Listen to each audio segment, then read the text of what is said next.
This video demonstrates the proper collection of a sample via the continuous sampling device for a single combo containing 2,000 pounds of beef trimming using the MicroTally cloth. First, assemble the appropriate sampling supplies, including gloves, the two-piece cassette to hold the cloth, and the pre-packaged and sterilized MicroTally sampling cloth. Next, put on gloves and sanitize appropriately.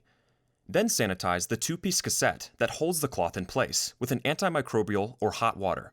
Allow the cassette to air or drip dry before installing the cloth. Cassettes may be assembled as needed or in batches, provided there is a sanitary place and method to store them until needed. Re-sanitize your gloves as well as a flat surface that can be used to assemble the cassette with the cloth.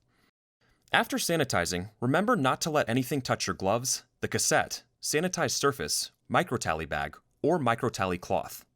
Position the bottom cassette piece on the flat surface. Tear off the perforated top from the MicroTally bag. Remove the MicroTally cloth and unfold it.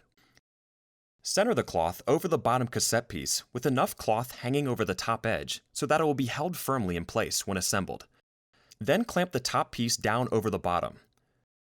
The cloth should cover the entire sampling surface exposed inside the top cassette piece. Make sure the tabs on either end of the cassette are snapped into place so the cloth is held firmly. Double-check the positioning of the cloth and that the cassette is properly assembled. When you are ready to begin sampling, the stainless steel cassette holder should already be installed on the end of the conveyor line at a 45-degree angle to the conveyor surface. While the conveyor is either stopped or diverted to another sampling station, slide the assembled sampling cassette into the stainless steel holder from either end. After the cassette is in place, the conveyor line can be restarted or diverted to the new combo for filling.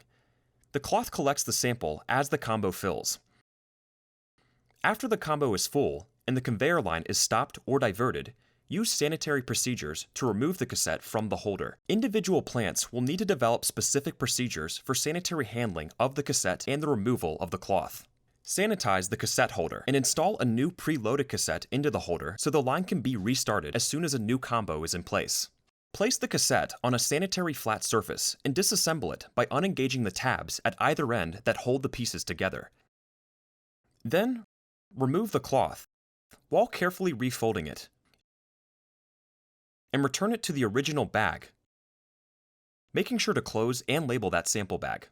You can then clean and resanitize the cassette so it is ready to reload for another cloth.